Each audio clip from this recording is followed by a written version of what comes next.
Unicorn Overlord has brought in a much requested feature in generic unit customization on Recruitment, but with a couple of caveats that are a little weird, and we're going to talk about that. My name is Tom, otherwise known as Titanium Legman, and welcome back to the channel.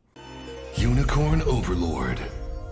Hello everyone. If you enjoy what I do, and you want to support the channel and my content, a like on this video and a subscription to the channel would be very much appreciated.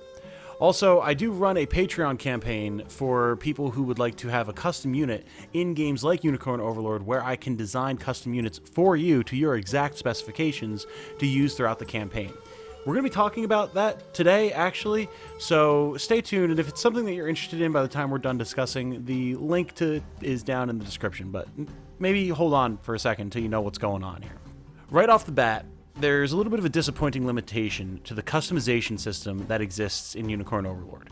While yes, you are able to change the color schemes, name, growth rates, hair color, and voice of your chosen unit, as well as, in a few cases, choose whether it is a male or female unit, Vanillaware has included a couple of oddities in this process.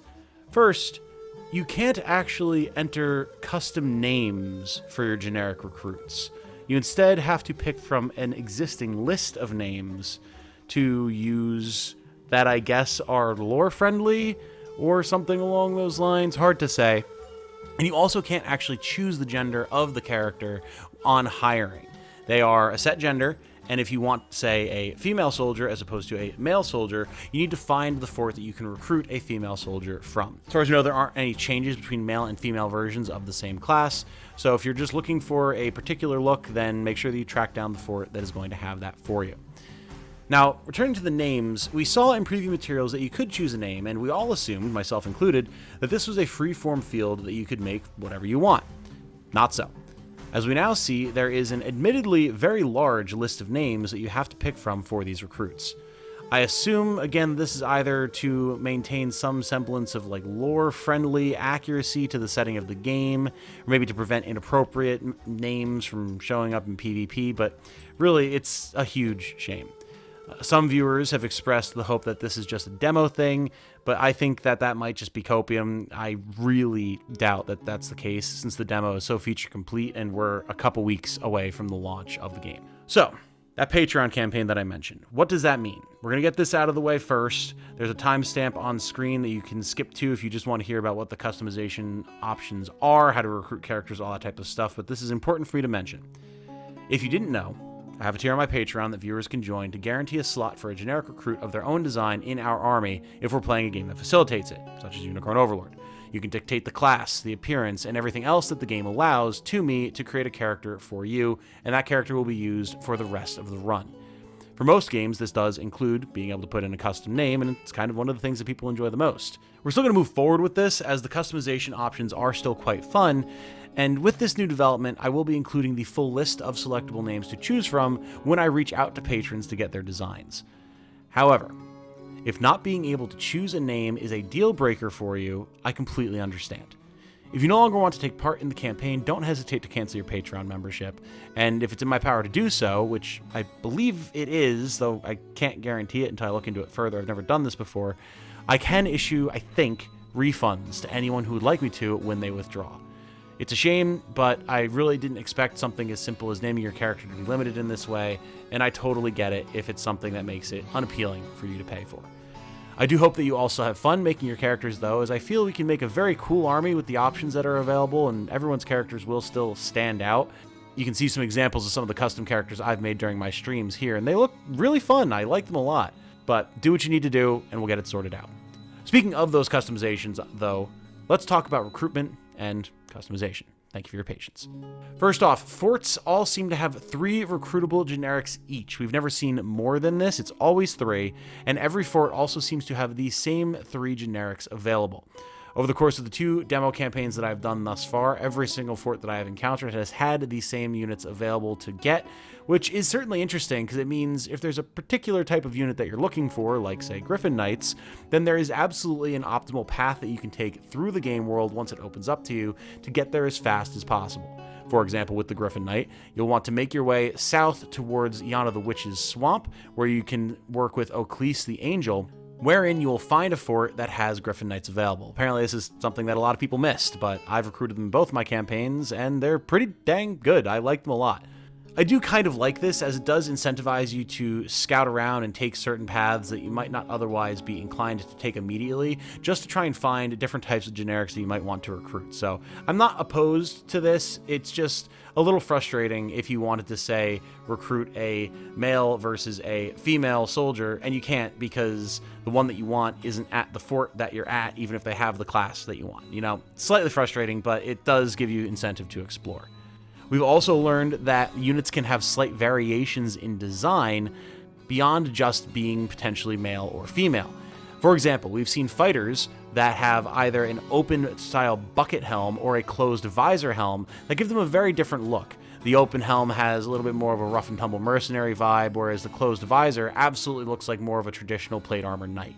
Figuring out exactly where and how to find these different variations of units is not something I've figured out yet, but I'm assuming that certain forts in different areas will maybe have slight variations on armor and weaponry to denote maybe different factions that the mercenaries you're recruiting come from, maybe different cultures. It'd be a really cool little nod to the overall world building of the game, and I hope there's a lot of variations that we can draw from just for the sake of variety. When hired, the options that you have for customization include selecting a name from the predetermined list, as we previously mentioned, no custom names, 2 growth rates, which will directly dictate the starting stats and the growths of the character for the rest of the campaign, the primary and secondary colors, as well as accessory, detail, armor, or mount colors, and material types depending on the unit, as well as a voice.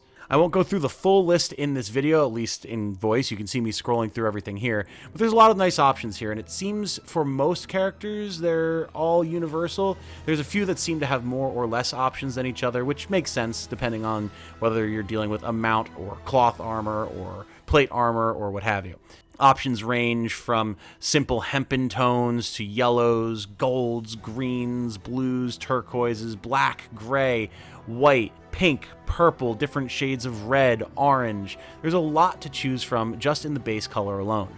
Then you incorporate things like brass armor, steel armor, bronze armor, star metal armor, black and gray tones, painted armors, as well as, again with mounts, different colors of feather, plumage, accessories like belts and dresses and capes, having all different color schemes that you can go with.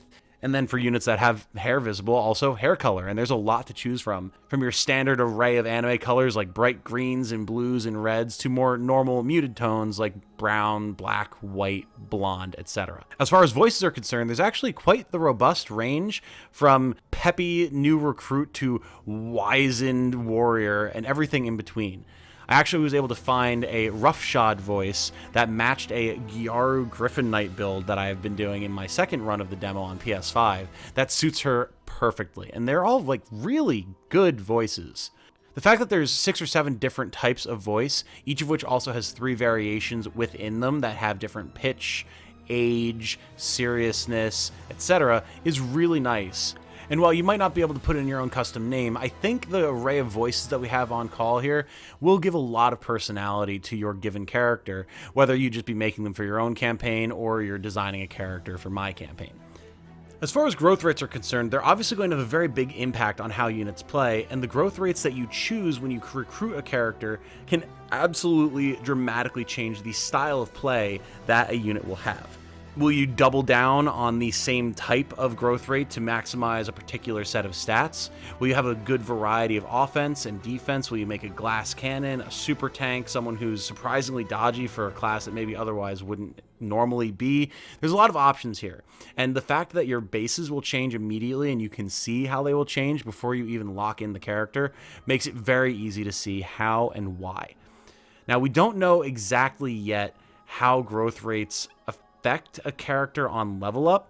Originally, there was discussion that it might be a fixed thing, like a character that has 2 sets of all-rounder stats will always get the same level ups across everyone's playthroughs. However, I don't think that's exactly true.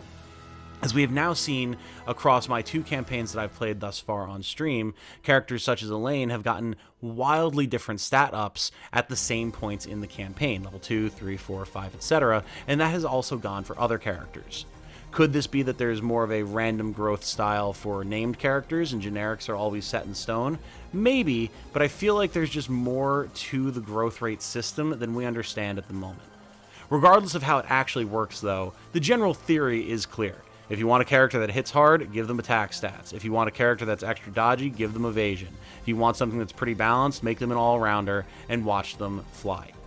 I'm really excited to see how the characters people create vary even within the same class based on the growth rates that they choose and what different types of strategies you'll be able to set in stone with them thanks to different abilities, gear, skills, etc. I think there's going to be a lot of replay value here, and I absolutely think that generic only runs are going to be very, very interesting as a result.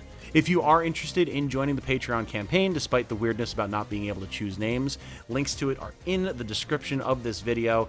How things work is the $10 and up patrons will get the first shot, a guarantee to get a character into the campaign. Then, once I get every patron at that tier or above who wants to have a character into the campaign, I will go to other patrons at lower tiers as well as my YouTube members. If after I get all of you in who want to have characters and there's still room in the campaign, then I will open things up to the general public, people in chat, when we recruit a new character and just throw it out there and see who decides what they want to make and have a little bit of fun with it. This is always a great time. We've done this in a variety of different games on the channel, most notably Tactics Ogre Reborn. And some of my favorite characters and the community's favorite characters are people's custom characters in those campaigns. The stories that we make with them, the way they fail and succeed, as they seem to bond with one another in battle. It's very, very fun. I've even seen people start to roleplay a little bit with their characters, telling stories either about what they experienced on the battlefield or their interactions with other people's characters. It's a ton of fun, so if you want to take part, check out those links, and I hope you look forward to the campaign. We will be starting immediately on March 8th. As soon as the game drops, we're going to power through from the very beginning of the game, get these characters recruited, and see what it is that they do. Speaking of those patrons and YouTube members, it is Friday, which means I need to thank the current members and patrons. And there's a lot more of you than there was previously. A lot of people have signed up for the Patreon already.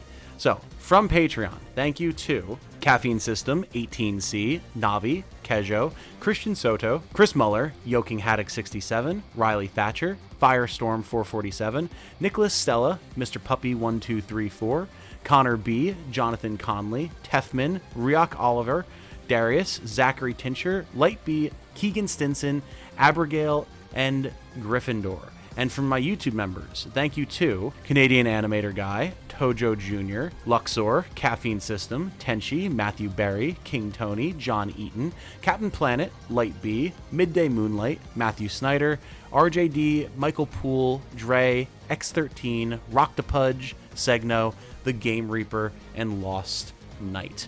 While the channel is doing much better nowadays, back in the day, my patrons and my YouTube members were one of the main reasons that I was able to keep things afloat and keep making content on the channel. So thank you to all of you for that support and your continued support, and I hope to see plenty of you in the campaign very soon.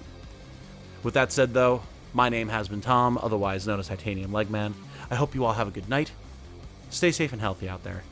And remember, be good to each other. Bye now.